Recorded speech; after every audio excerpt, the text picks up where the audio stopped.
So welcome to Innovation Guelph Presents Toolkit Tuesday. My name is Shauna Hamilton. I'm a program manager with Innovation Guelph, and I'm excited to be hosting this call. I'm also joined by Temi Orakoya. She's our new startup program manager. You'll get to know Temi over the coming weeks. I'd also like to welcome our two friendly ASL interpreters, whose time today is graciously provided in kind by Asign. So Liz and Jocelyn, you'll see them on screen. And thank you both for joining us, and thank you to Asign. While I'm at it, I'd also like to thank our corporate sponsors, Ernst & Young, Synergetics, and Invest in Guelph. We are very grateful for their support. As well, feel free to spotlight the ASL interpreter on your screen if you need to. Before beginning the session today, I would like to give recognition to the land that Guelph is on. We acknowledge that many others here today may be on a different territory, so we invite and encourage each of you to give recognition to the land you occupy today and every day. As we gather for today's event, we are reminded that Guelph is situated on treaty land that is steeped in rich Indigenous history and home to many First Nations, Inuit, and Métis people today. As a city, we have a responsibility for the stewardship of the land on which we live and work. Today, we acknowledge the Mississaugas of the Credit First Nation of the Anishinaabe peoples on whose traditional territory we are meeting. So today's webinar is called Social Media, What's Working for Businesses with Tim Campbell-Smith, mentor at Innovation Guelph. So we'll go to the next slide.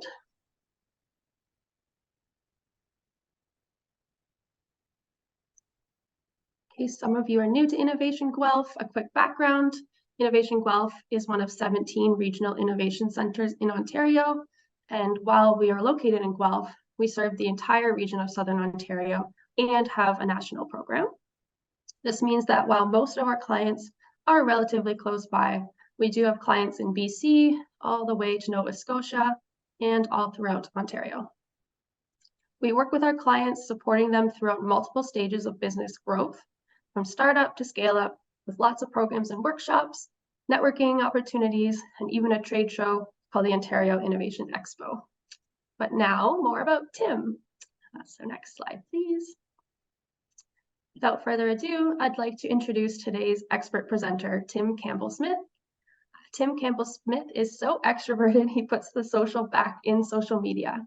A digital marketing generalist by profession, he is a content creator, corporate trainer, and teacher in the post-secondary system. Tim has consulted for and spoken with thousands of entrepreneurs and organizations around the world, most notably with the Small Business Centers of Ontario, the Canadian Gay and Lesbian Chamber of Commerce, the Resilience Summit, Innovation Guelph, Social Media Pro, the Professional Organizers of Canada, and the Los Angeles Film School.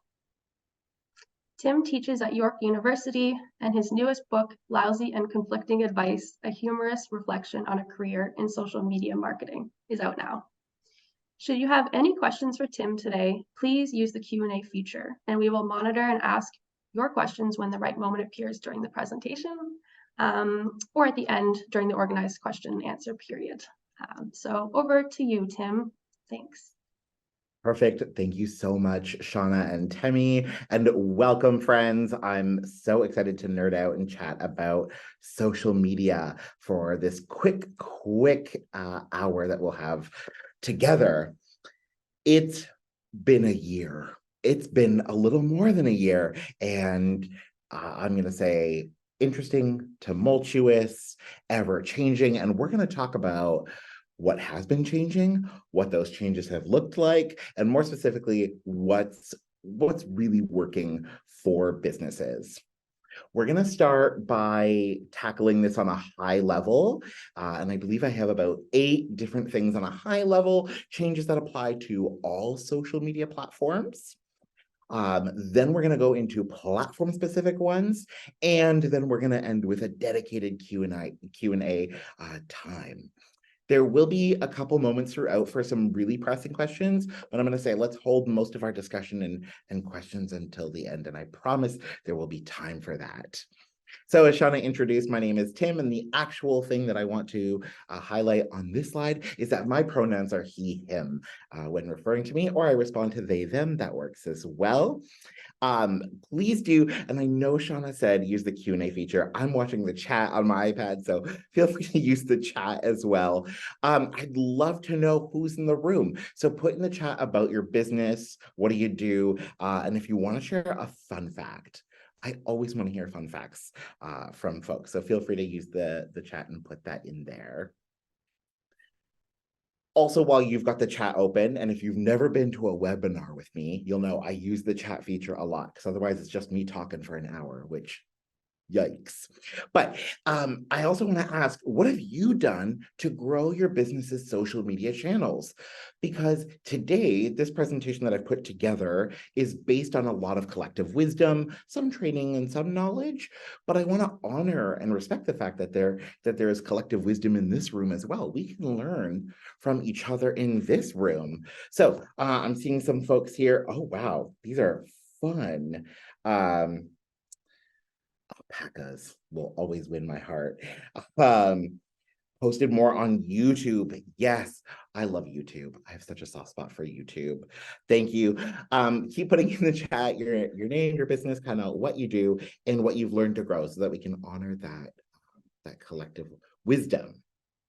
That said, let's jump in and talk right away. Let's talk about those high-level changes, some big changes that apply to all platforms. Now, please note, today we're going to be talking about strategies that work for growth and to grow your social, to grow your business. But first things first, contextual factors matter. Context around your business, your niche, what you offer, the economy we're in. So keep that in mind. There are also tools, tech, and strategies that kind of transcend individual platforms, and we're going to be touching on those. And it's also important to consider external factors that could affect your social media. Like right now, we're seeing recession time shopping behaviors in consumers. We're seeing decreased trust in major institutions like business, government, media. And right now, we're in the most expensive time of year for paid ads. You're going to hear me talk about paid ads a lot today. And right now, we're in the most expensive time of the year. Interestingly, followed by January, February, March, Q1 of the year, which is the cheapest time of the year. So keep that in mind. Some big changes. Let's talk about some big changes and some high-level changes. One, AI. I mean, definitely let me know, like, who's heard about the use of AI. I mean, it's all over in my world, in digital marketing and education, when I'm teaching. There's a lot of different ramifications for it in marketing. The biggest one we're seeing that is ethical and helpful and useful and businesses are using for good is efficiency, from idea creation, actually writing captions, hashtags, influencer research. It can just make so many different things more efficient. Two, more than we've ever seen in history. And you got to know, as much as I approach this as a marketer and I represent businesses, I do love this for consumers. Consumers are leading trends. Businesses aren't leading trends. Consumers are. We saw the advent of this really with TikTok, with consumers finding what was interesting audio and what was interesting editing styles. And we're seeing that now on more and more platforms where everyday consumers are creating content and creating trends that businesses have to follow. So we have to pay attention to consumers more than ever before. Three, ads are becoming more expensive, not just because of the time of year we're in, October, November, December, but it kind of goes hand in hand, more expensive and less effective, because fraud is at an all-time high. The most recent standard industry standard report that we have says that 22% of all ad spend, that's 22 cents for every dollar, goes towards fraudulent means. And we typically see that on ads that drive website clicks, which, how are most of us making money? Not on social media, on our actual websites. So that's an unfortunate trend. Data is getting better. and more necessary.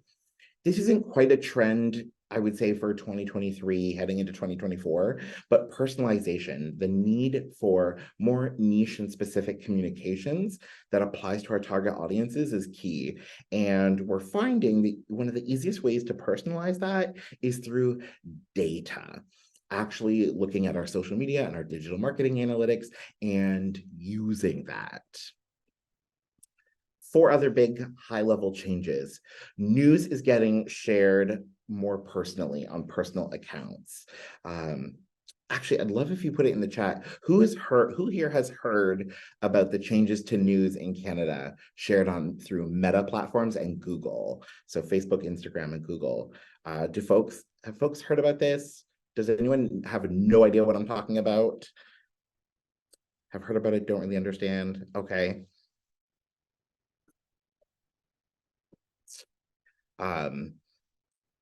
Long story short, for anyone who doesn't understand, basically the Canadian federal government, and we're not weighing opinions on either side in this, and I hope we're not starting a debate with this.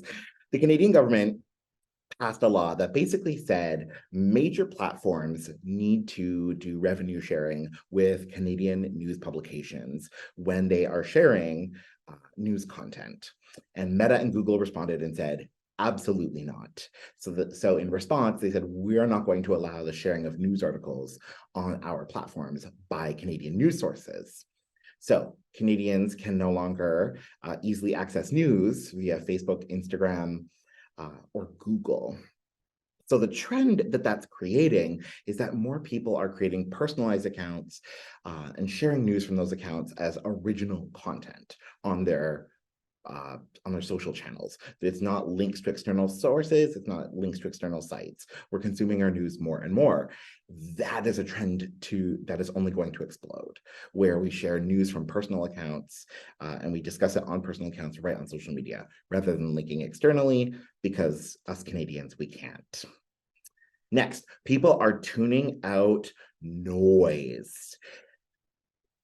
It's interesting that now we focus on the word noise, because we used to, and I guess we still do actually refer to it as the attention economy, because there is so much going on in the news and content and on social media that we're fighting for people's attention. The problem is people are tuning it out because there's so much noise. So people are engaging with businesses less and consuming a little more intentional levels of content.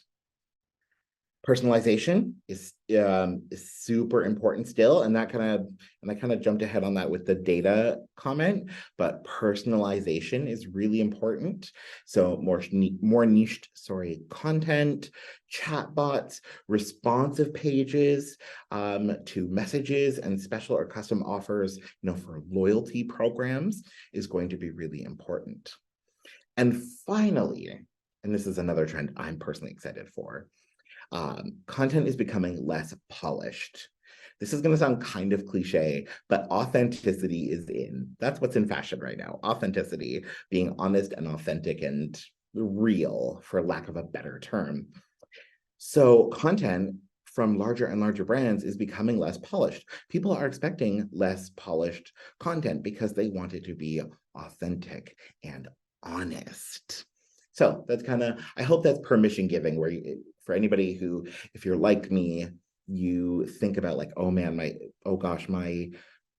content needs to look perfect. It needs to look perfect all the time. No, consumers are becoming a little more forgiving. It's that content is becoming a little less polished because we're favoring authenticity. I want to quickly check in because I've already been talking a lot. Do any of these trends or changes surprise you? Is any of this surprising to anyone? If you want to put it, I'm going to say in the chat so I can see it. I'm looking down on an iPad here. Do any of these trends or changes surprise you? Or if any of these were confirmed for you and you're thinking, yeah, I've heard that before, let me know. Yeah, the 22 cents wasted on ad spend. That is something that keeps me up at night. Yep. Confirms what we saw. That's fair. Thanks, Christy. Anything else shocking, surprising, or confirmed by what you heard?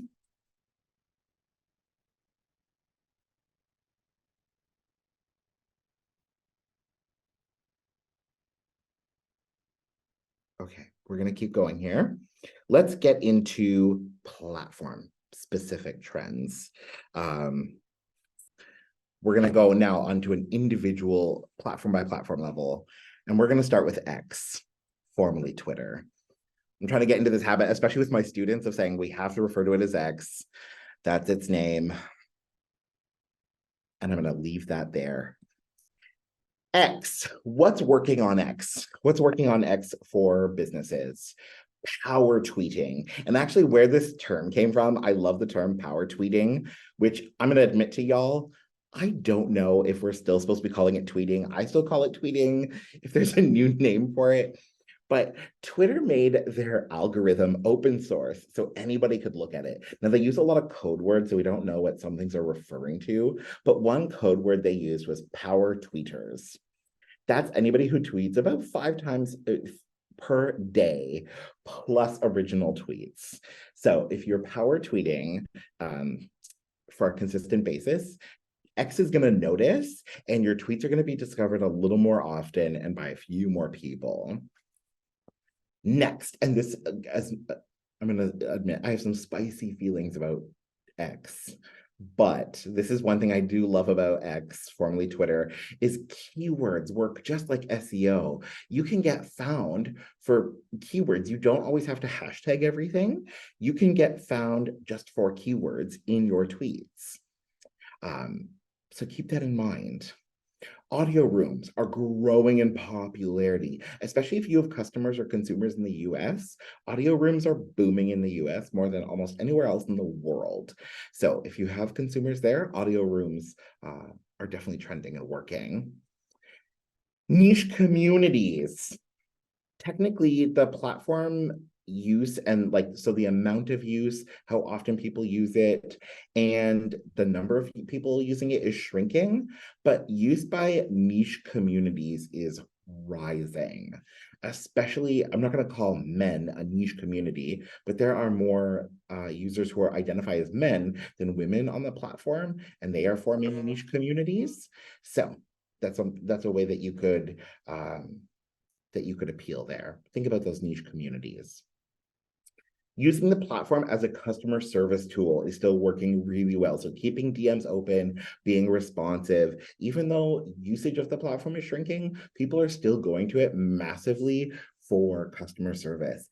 And what's about to change, and please note, this is news I just read yesterday. It doesn't get newer than this. X is rolling out phone or audio and video calls in the DMs, the direct messages between users. So the business implication already, when we think about customer service for X, is that people can, it's rather than calling a 1-800 number, having to hit all the different option buttons and waiting on hold for 100 years, you can reach out through X a little more directly with audio, with video. So that's going to be a change coming. And news and breaking information is still available on X, which when it's not available on Facebook and Instagram and Google, that's kind of noteworthy. So those are the big things that are changing and working on X right now. With Facebook, retargeted ads. So this is, even though the 22 cents per dollar is wasted, retargeted ads is one easy way to get around that. So typically when we go to do ads, or if you're familiar with boosts, we would consider a boosted post, that would be considered an originally targeted ad. Retargeted ads is where you give Facebook, you give Meta, sorry, some data in this case, or it applies to Google as well, I suppose. And you say, please target these people based on these parameters that I already have. So retargeting them. Next, live video broadcasts. Facebook loves video, and especially live video. So if you can go live, that's going to work really well. Community-led, but company-created groups. Remember, pages can still moderate groups, and we are still seeing groups do really, really well. Actually, better than LinkedIn. Facebook groups have a greater engagement rate and activity rate than LinkedIn. But just don't use it as a place to sell. We want it to, just like in real life, like why would we bring anyone together? That's why we do groups on Facebook. Lean Into Messenger, encourage direct messages. This is a positive social signal to the algorithm. So your posts will go out to a few more people, and especially those who DM you, but also more and more people are using Messenger, just like they use it for X. They use it for direct messages. So that's a really important feature. Lean into Messenger. And then finally, make sure your content is share worthy. A big signal that Facebook is looking for, and this is the businesses who are still doing well on Facebook, really emphasize this, share worthy content. So always ask yourself, like, why would anyone pass this on to someone else? Why would anyone share this? And always have an answer. And if you want, a kind of fun reflection I do with my students is I ask them, what's the last piece of content you shared? Think about it. And if you want to go to your DMs, go to your DMs on Instagram or Facebook or wherever, go to your text messages and look at the last thing you shared. Why did you share it? Create more content like that. Instagram. Oh boy. Instagram, we've had some big changes. Relevant hashtags. Let's get the big scary one out of the way. Hashtags on Instagram have dramatically changed in use and function. It's no longer about a specific number. You're allowed up to 30 hashtags on a post, but we rarely even get close to that number. It's not even so much about a specific type of variety.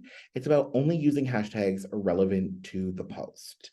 And if you're not sure how to do that or what that would include, here's the writing exercise. I use this when I do my Instagram posts, and this is what I teach my students. I want you to think about if you had to describe your Instagram post to someone without telling them what was in the picture or without reading the caption, how would you describe the post?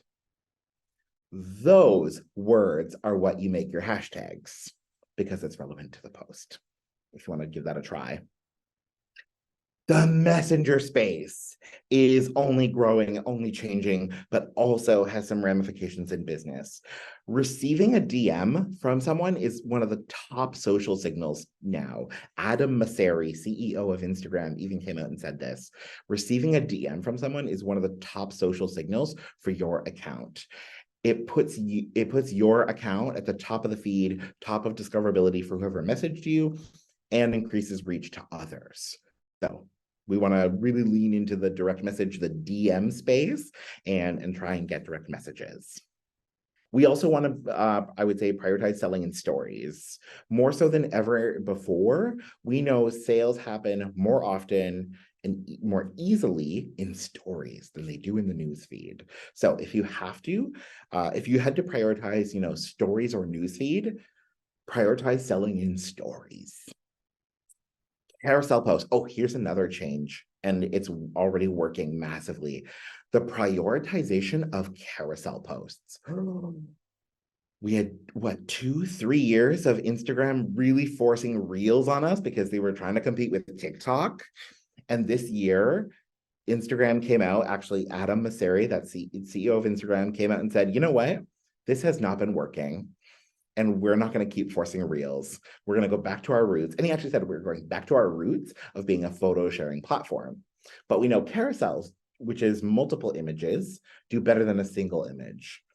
They get distributed a little bit more, but also why we love them is if someone is scrolling through Instagram and they see the first image on your carousel and they don't interact with it, so they scroll past, Instagram will show them the post again, but with the second image. So it's like getting 2 attempts of getting in front of someone. So that's why we love carousel posts. And influencers, influencer marketing.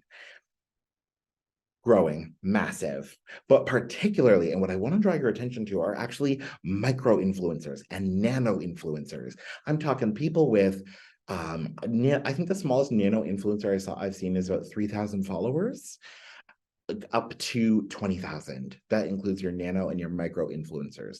They tend to have really niche content, really niche communities, and super high engagement. So when they promote a product or service, people take note. So influencers. Also, I will say, if anybody's nervous about the price of influencer marketing, because that's always top of mind for me, and trust and believe, I have seen some really wild quotes on how much it costs, but there's a huge variety in how much you can pay for influencers. So just ask them for their media kit. That's the PDF document that explains like their background, what they post about, and you'll see quite a range in pricing. So don't be afraid of the price of influencer marketing, especially for micro and nano influencers. Just ask a bunch of them for their media kit. Ooh, we are flying here. That's Instagram. Let's talk about TikTok. Anybody here on TikTok for business? When I was looking through, I didn't see a lot of TikToks. Anybody here on TikTok? I have to admit, I love Pinterest, but I'm having an affair on TikTok these days a little bit more. Anybody on TikTok for their business?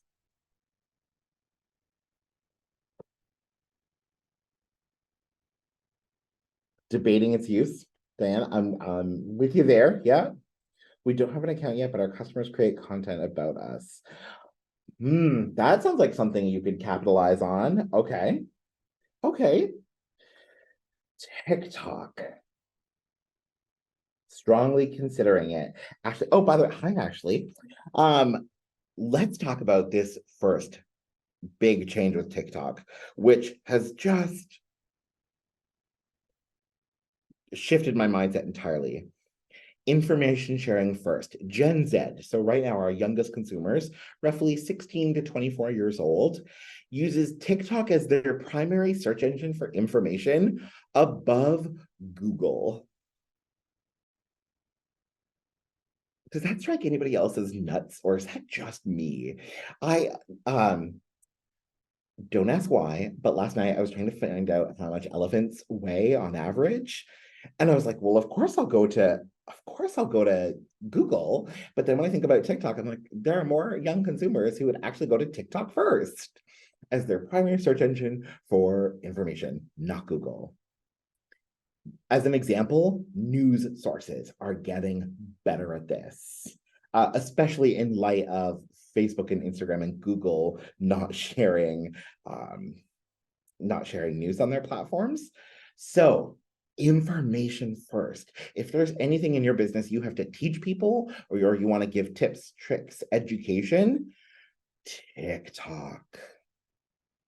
Trends more than ever before. And this comes back to one of those early high-level suggestions I talked about, that consumers are leading trends. Right now, my favorite trend on TikTok is the concept of girl math, boy math, corporate math, all the different types of math. So play with that.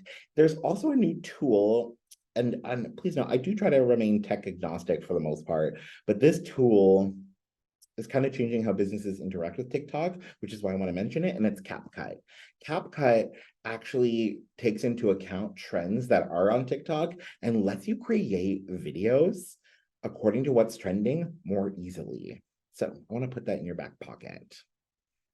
Here's another weird thing that's been changing and trending and is working for businesses to drive engagement in business is plain text posts. You can actually do a post that's just plain text. Now we tend to see if they do it like a carousel, so you have to swipe through to read a bunch of text, that works well. Something to keep in mind. Speaking of, and connecting this back to information sharing, sharing news is doing really, really well. Lives are getting pushed out more, so if you can go live, just like on Facebook, on Instagram, actually every platform except Twitter, X, sorry, which is a little funny. And influencers. Again, just like Instagram, we are looking at particularly micro influencers, especially because, and we're not going to talk about the decline of influencers. I don't think we're seeing enough of it yet to make it noteworthy, maybe next year, but there was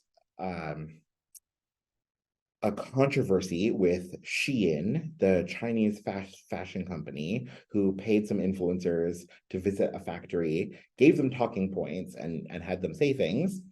And let's just say those influencers got caught saying some untrue things, and that caused distrust in influencers, large influencers. And so this is another reason why nano influencers and micro influencers are doing well, because we tend to have a little bit more trust in them. So that's TikTok. Did any of these trends shock you? We're moving through this quite quick and heading towards the end, but I want to ask, did any of these trends shock or surprise you? The reels versus carousels. Yeah, that one is causing a big shift in a lot of people. And I know it's I'm still trying to wrap my head around that because you build that habit, right? Yeah. Plain text on TikToks. I never thought the day would come when we have plain text on TikTok. Never. I never would have thought that would happen. Um, yeah. Stories on IG over posts. Yeah. And remember, stories came to us on Instagram because of Snapchat, which not many businesses use, and we still have a few more, but yeah. Okay, a few more. Oh, and good, LinkedIn, because I actually have a couple here that I have to add on here. One, employee advocacy and employee advocacy programs. So remember that one of the comments I'd made in the high level discussion is that trust is declining. It might have bottomed out by now in business, media, government, but people trust people. This is why we trust influencers so much. So this is why it's so important, and where businesses are really succeeding is actually having posts go out from a company and then having employees amplify it. So for example, it's not enough for Innovation Guelph to say, we're having Toolkit Tuesday, it's going to be great, you should come. It would do better if our friend Shauna or Temi or I took that post and shared it and amplified it. That's like an employee advocacy program where we would amplify those messages. That is doing really well on LinkedIn. Next, and this one might be a little shocking and weird, so come for the journey. PDF posts.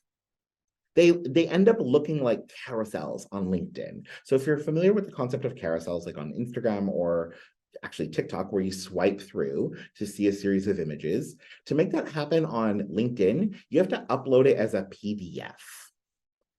But when you do, it then becomes swipeable. And fun fact, the LinkedIn algorithm loves PDF posts. So instead of images, upload it as a PDF. If any of you are creating graphics in Canva, I'm not a graphic designer. Canva is my life. I wouldn't know my way around Adobe if my life depended on it. But I just download my graphics as an image for Instagram and a PDF for LinkedIn, and away you go. Live videos are also doing well, and these are now available to anyone. You just have to make sure that creator mode is on your LinkedIn as either a page or an individual. And polls are still doing really well on LinkedIn. They're not going out as often as they used to because consumers had said they were being inundated with it, but polls are doing well. The other one that's not on here, but again, I just read about it, actually it would have been on Friday. LinkedIn published in a report, and if you want the report, send me an email and I can find it for you and send it to you, that they are rewarding the sharing of news articles on their platform. It's the first time that I think a platform has explicitly come out and said, we love external links to news sources. And why is LinkedIn saying that?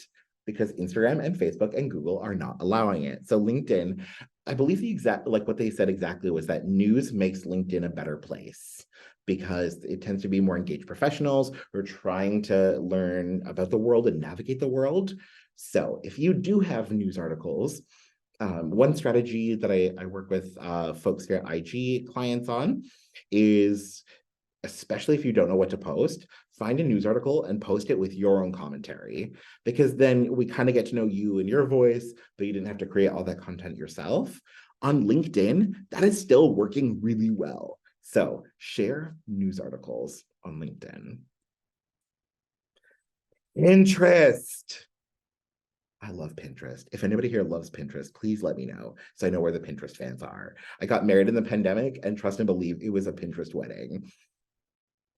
Pinterest, what I love about Pinterest as long as I've been a digital marketer, which is now about 6.5 years, not a lot has changed. Pinterest is very consistent. So not a lot of this is terribly new. It's just still working. So number one is video idea pins. So I believe it was 2 years ago. Pinterest came out with idea pins, which was their response to Instagram stories. So it's disappearing content unless you put it on a board. It goes at the top of the feed. We love idea pins, but Pinterest loves video idea pins. So if you can make them videos, that would be ideal. Trends and the use of trends. This is one of my favorite little secret social media tools, and anybody can get access to it. As long as you have a Pinterest for Business account, which is free to get, you literally just go to settings, make it a business account, and then you're done. You're a business account. When you go to analytics on either mobile or on desktop, there's a feature that says trends, and you can see what's trending on Pinterest in your country, in other countries, or you can find what's trending related to whatever keywords you put in. So you can see what's trending. Personalization is also huge on Pinterest. So moving away from just like product shots toward, and this is the big way we see personalization, sorry, moving away from just a product shot towards people interacting with the product. So I'm gonna admit, I'm a Starbucks guy myself. So it wouldn't be just enough now to share a picture of like the Starbucks cup or, you know, the pumpkin spice latte. We'd want to see even just hands with it or coffee cups at a table of people so that we find something more relatable. That's a big trend on Pinterest, moving away from just the product and actually, I guess it's actually a little bit the experience of it. And then finally, the ability to shop. The integrations have gotten better. The ads are getting better with it. Folks are doing really well selling on Pinterest. And in the world of noise, remember that high level change we talked about, that people are tuning out noise. They're experiencing something we call ad fatigue, where people are sick of just seeing marketing and advertising messages all the time. The top platform where people buy the most from is still Pinterest. It is still Pinterest, more than Facebook, more than Instagram, more than any other social media platform. People are buying on Pinterest. Show them how to buy it, show them how to use it, and it will work well.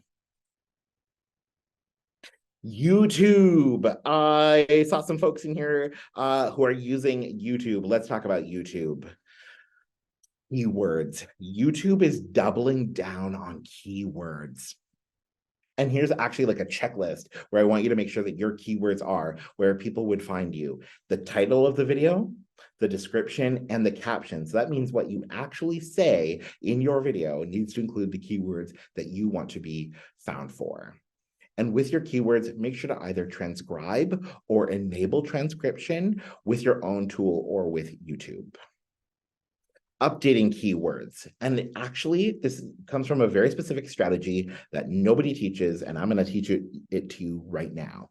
And that is updating your keywords based on a changing year. So here's an example. I was looking for, as I was developing a course on how to grow online, I was looking for how to grow an Instagram following. And I found someone whose video said how to grow your Instagram following in 2023. But when I looked at the video details, it had been uploaded 3 years earlier. So it had been uploaded in 2020. And my first response was, how was a video uploaded in 2020 telling me how to get more followers in 2023? So I watched the video and I realized in the video, there are no what I call cultural benchmarks. So there was no reference to time, that it was in the pandemic. There was no reference to time of year. It looked agnostic of time. So as long as nothing dramatically changes from that your video mentions, you can update it to get discovered for year over year. So once in a while, I now see a joke that digital marketers make saying, oh, at the end of December, make sure to go check your videos and rename all your videos to update it with a new year. So then you can get found for it. You can update the keywords and the title and parts of your video to get found for new trends. So keep that in mind. Shorts. Shorts are doing well. They're still doing well. And if anything, read a couple interesting articles about how shorts are what we call cannibalizing, which, what a dramatic word. Shorts are cannibalizing the performance of long videos. Now, YouTube knows this is a problem and is going to try and scale back how much shorts get pushed out to people. But shorts are doing really well. And with shorts, if you're doing YouTube shorts, so that's tall vertical videos that are 1 minute or less, I want you to focus on variety and a little bit more of a entertainment factor, because the primary way that people discover YouTube videos is through search. But the main way that people discover shorts is through discovery and explore, just by swiping through. So variety and entertainment is key there. Collaborations among creators is booming. If you have got another business friend who's got a YouTube channel, try and have a collaboration. It's going to cross-pollinate for both audiences. The algorithm's going to love it. And create and upload like content. YouTube is now prioritizing like content, or content that is similar to others. And ideally, we want to control it. Easiest way to look at it is when you see a video and there's the suggested videos on the side. Those are the like videos, and we want to show up there as well. So if you, the way that I do it, and I tell my clients to do it, is every time you go to film a YouTube video, try and film 2 at the same time that are similar in topic, and that'll help with that. Threads, heading towards the end. Threads. Fun fact, originally this was supposed to be a Threads presentation, but Threads has had so many dramatic changes in their very short history that now we're just keeping it as a short point of discussion. Actually, let me know, is anybody here on Threads for business?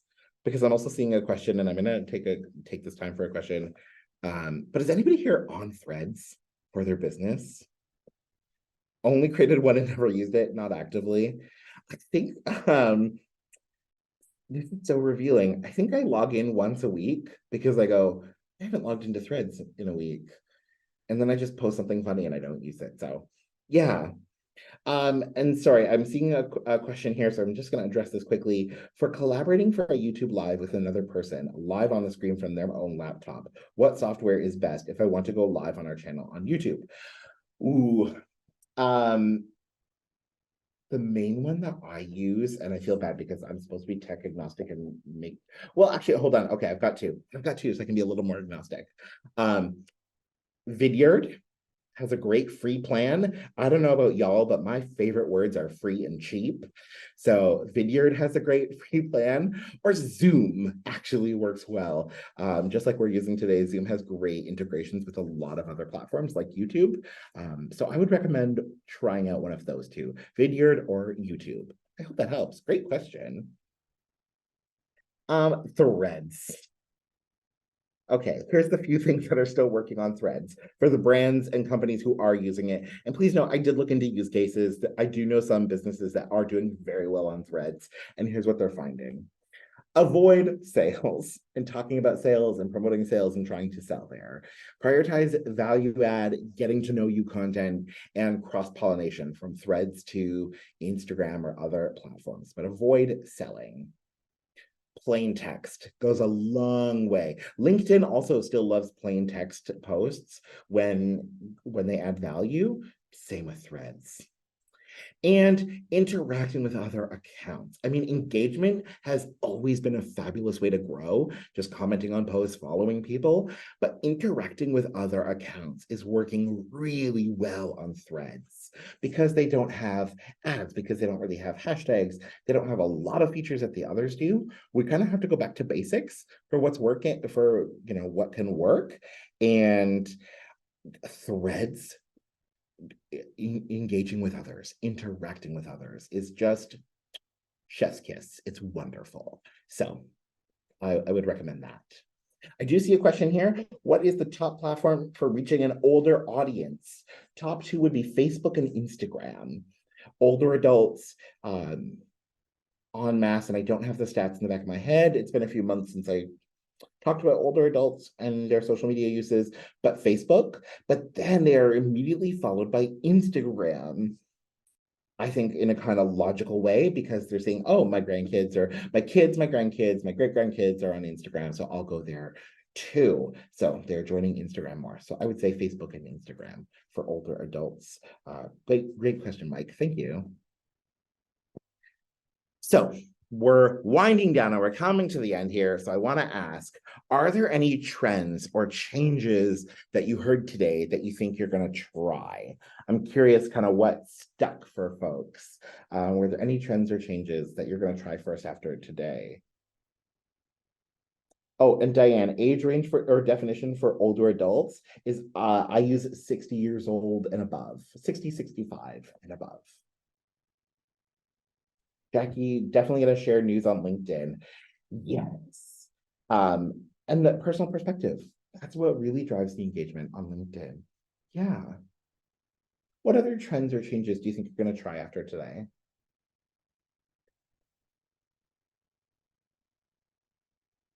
Parasols. Excellent. Excellent choice. Any other trends or changes that you think you're gonna try? PDFs on LinkedIn, stories on Instagram. Yes, and remember, and actually, I want to highlight something Ashley has made in a comment here. As much as I'm here to talk about here's what's working and here's how to grow and here's how to, have the best impact. Learning to learn social media is an important skill as well. And even just committing to learning a platform is important. So yes, love it. Remember, and take this from someone whose job is to keep up on all these trends and changes. You do not have to keep up with every trend. Not every trend is for you, and you do not have to keep up with everyone. Experiment, play, adopt what works for you. And remember, these universal principles still apply. Good content is still good content. Ads make everything go faster. And find why people care. Why do people care about your product or your service? What is the actual want, need, problem, or nuisance that you're meeting them at? And give them a reason to care about that. If you want to get in touch with me, or if you're like me, you go to a training, you go to a webinar, and you don't have any questions, and then, or maybe you do, and you leave the webinar, and 30 seconds later, you think, oh my gosh, I should have asked this, and I didn't. Please reach out to me. My email is tim.campbellsmith@innovationguelph.ca, or if you get in touch with my good friends Shauna or Temi, they can put you in contact with me as well, and I would love to keep this conversation going. I'm noticing some comments coming in here, but I'm going to formally thank you all so much for joining me today and taking in a lot of information about what's been changing and working on social media. I noticed 12:49 on the clock, so we've got about 10 minutes for any questions that have come up from today or anything related to social media. I noticed a few in here, so I'm going to start with those. But again, thank you so much, and let's descend into what I like to call controlled chaos with some questions.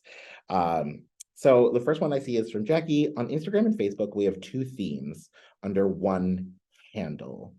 Is that a problem? Is it better to target one audience in two ways or create unique handles? What a great question, Jackie. And this is something I have so many passionate feelings about. Keep it all under one. Keep it under one. Unless my golden rule for when you actually should separate your brands is think when the day comes, or if the day has come, if that's the case, if a day comes when you would have two CEOs to run two different companies doing two different things, that's when you get two different social media handles. But until then, keep it all under one. There's a reason that Rogers promotes their cell phones and their TV on one social media account.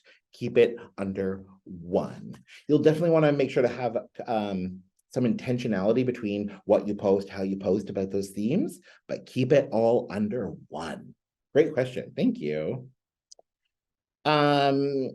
Janice asks, what works best for service industry? Janice, can you clarify your question? Is that like what platforms work best, or are there any strategies? Because there's a lot of things that work for the service industry. Most things that actually work for products as well. But if you can be a little more specific, I'd love to tackle that. Ashley asks, Tim, do you have best practice for finding out keywords? Where do you look for keywords? Do you have 100 hours on this? Let me give you some names. Okay, some platforms you can use. Answer the Public, but you only get one, maybe two searches per day. So Answer the Public, it summarizes top searches, and you can see the keywords from there, from Google. Answer the Public, Google Trends, Google Ad Planner. You do that like you're going to design a Google ad. And for anybody who's never done this, it's going to ask you for a credit card right away. You're not actually designing an ad. Don't panic. Go in, set it up, and then you can use it's like you're planning for Google Ads, and then you get like the good Google traffic information and those keywords. And I love that. Another tool that I love is SEMrush. Again, don't pay for anything. Free and cheap is the name of the game here. Sign up for the free account, and then it will give you keyword suggestions. I would also use Pinterest Trends is one. Oh, and my other weird place, but this is a little more labor intensive, and it's also kind of a phase I'm going through, but Reddit. Reddit is such a grassroots community, like individual led platform. If you search for whatever terms are important to you, just look at the top. They're called subreddits or subcategories of discussions, and find what keywords people are using to have discussions there. Those are my places to find keywords. I hope that helps.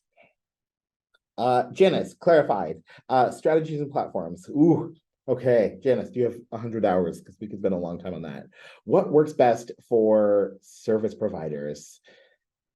LinkedIn, Instagram. A lot of people tend not to think about Instagram, but Instagram can do really well for service providers. Mainly though, if you focus on it as like a lifestyle brand. So talking about like you as a person and the people behind your brand is really helpful there.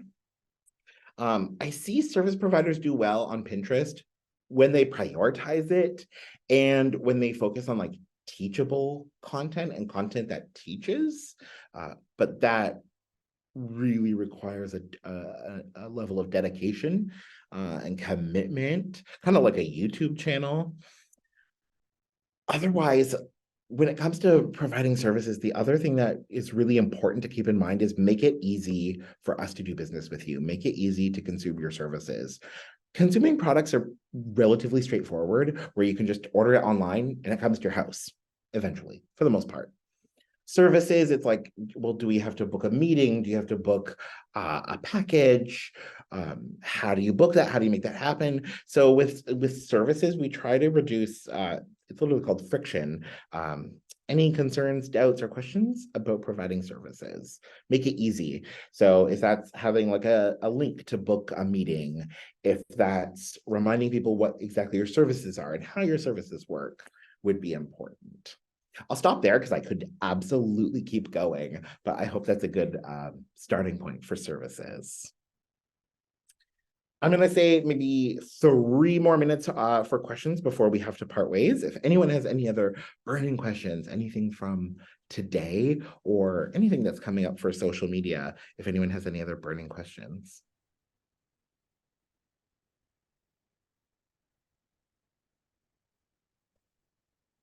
Okay, well, someone could be writing, so I'll hang on for a moment, but I will just say, of course, thank you, Tim. This has been very insightful and helpful. If anyone on the call today, as we said, would like to connect with Tim, please reach out to myself or Temi, and we can set you up.